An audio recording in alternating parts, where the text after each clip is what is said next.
The offseason is no time to rest. It's time to get to work on 2020. Teams across the country obviously trying to fill out their rosters. Look toward the second National Signing Day on February, that first Wednesday. And then, of course, the coaching staffs generally in flux as well as teams are putting the pieces in play heading towards spring practice. We're talking Miami football. We got the Holsum one on the line. Please join him right there. HOLSUM1. There he is. Right here on YouTube. Dwayne, how you doing today? I'm blessed, man. How's everyone doing? Always about the U. Happy to be here, especially on MarkRogersTV, a great platform, and Mark allows us to hop on and talk about our favorite team. And you all know he is the voice of college football. So we're excited to talk about Miami today. Thank you so much. Yeah, let's talk about the Canes.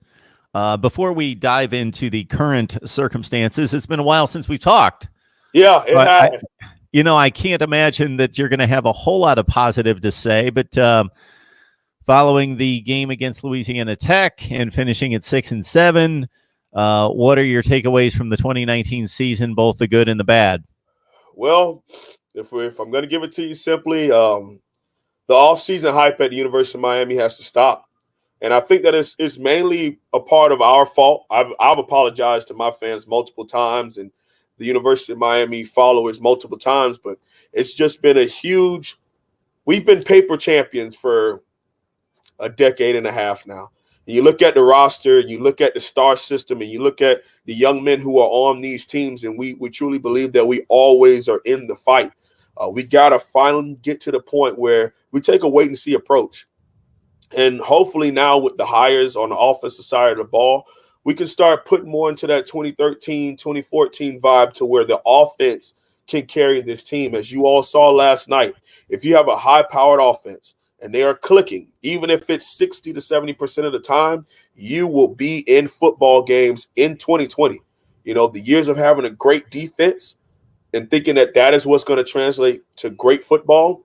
Miami had the third-ranked defense and went 7-6 in 2018, and it hasn't gotten us over the hump. So, you know, that's my view on the Miami Hurricanes recently. Like Cam Underwood, the great Cam Underwood speaks about, it's a microwave history. But at the end of the day, if we want to be relevant nationally moving into the 2020s, we got to get behind this football program. And we got to get behind the offensive side of the ball. And as a defensive guy, it hurts to say. It's great to have a great defense and say we'll hit you in the mouth. But it's about putting up 35-plus points in today's college football. If you can't do that on a week-in and week-out basis, or at least make that your average, you will struggle moving forward in college football. And Miami seems to be wanting to get on that side, wanting to get on that train with this Rhett Lashlee hire. But at the same time, it's a wait-and-see approach.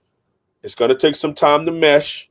It's going to take some time to bring what we have on the roster mixed with who we've hired, especially at, offensive line coach, QB coach. We're still trying to see if we're going to keep our tight ends and running backs coach. The connection between our coaches and players, it has to start meshing together. And I believe that started last night when our offensive coordinator actually had told the team, there's no need for you to be watching the national championship game. Let's get out here and let's learn this offense because we don't huddle, and it's going to be up-tempo. And little things like that and putting that together and trusting young men moving forward is what's going to help us improve this program.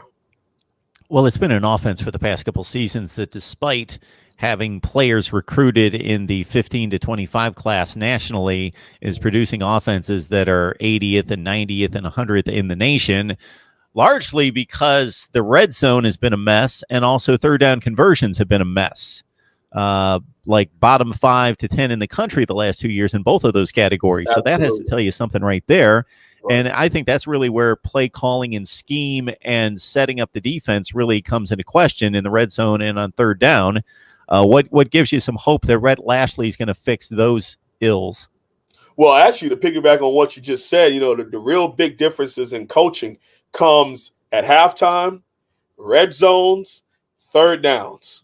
Those three categories is where you really talk about the coaching and the quality of coaching and being able to scheme and really play chess instead of checkers.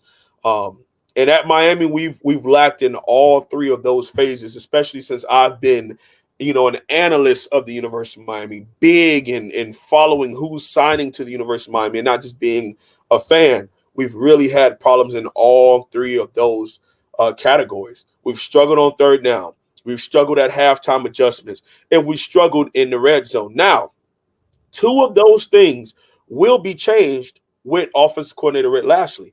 He's one of the better third down offensive coordinators based on his time at SMU, his time at UConn, his time at Auburn. He really gets in those third and manageable opportunities. He also has a lot of adjustments that he makes moving into late second quarter, moving into the third quarter, and understanding the opposing coordinator and what he likes to do and what he likes to adjust with. Rhett Lashlee has, kind of a rebuttal to that. So he's done very, very well in his third down offenses and his late second quarter offenses, which would check off the halftime adjustments for us. Where he struggles, based on what he's done up until this point, is in the red zone.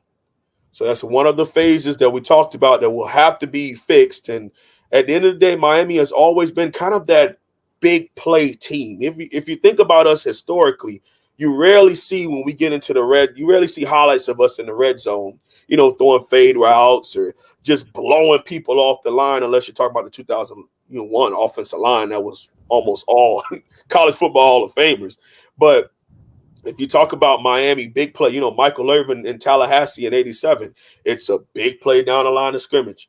Santana Moss, UCLA, it's a big play down the sideline. It's usually big plays when you talk about Miami offensively. It's rarely just us going on those 15-play drives, getting in the red zone, and then finishing out with touchdowns. But I think that that's something that he knows because it's been a struggle of his for years as an offensive coordinator, and hopefully he can fix that at Miami.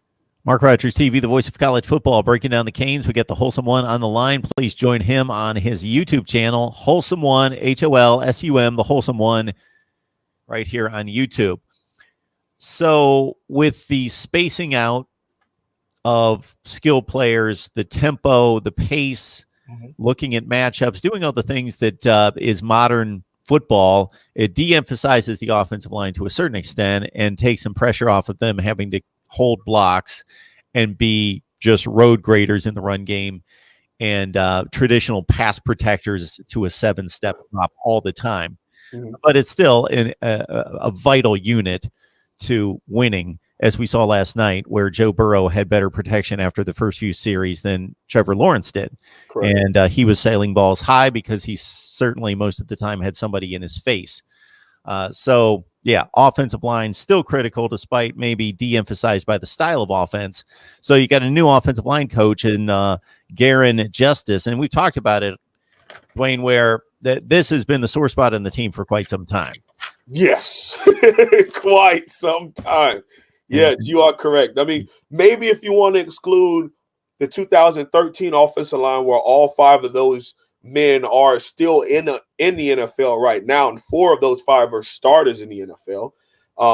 And then maybe if you take the 2017, but I think that was more of they were all seniors and they had been in the system for a whole calendar year plus a spring. So those 2 units were pretty good. But yes, and you're talking about it's been maybe 15 years or so since we can say, offensive line isn't one of my words.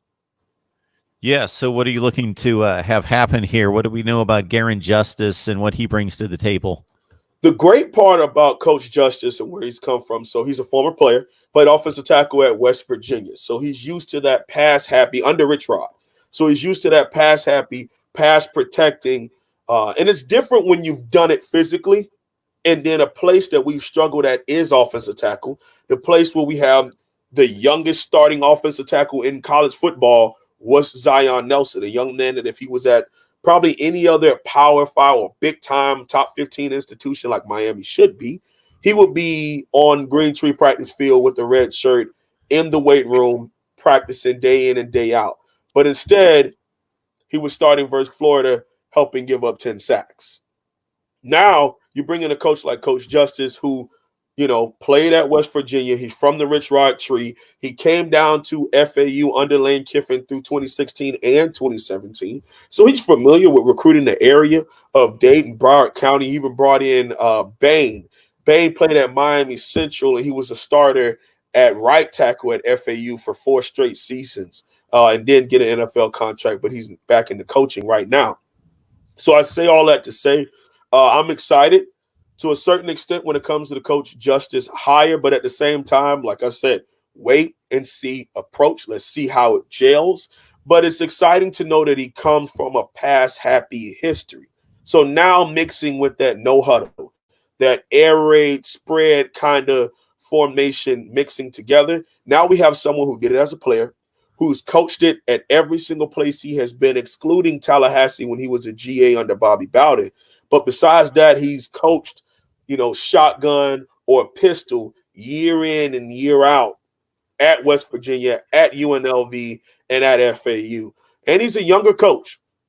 He's 37 years of age. So bringing him in, and, he's old enough to where he demands his respect, but young enough to still somewhat relate to these young men and understand where they come from and how they want to play and how aggressive they want to be. And, some of those things that they want to hear as recruiting, to where they're not talking to a 45-year-old man that just wants to boss them around. They're talking to someone who understands them to a certain extent and knows how they want to look and how they want to play.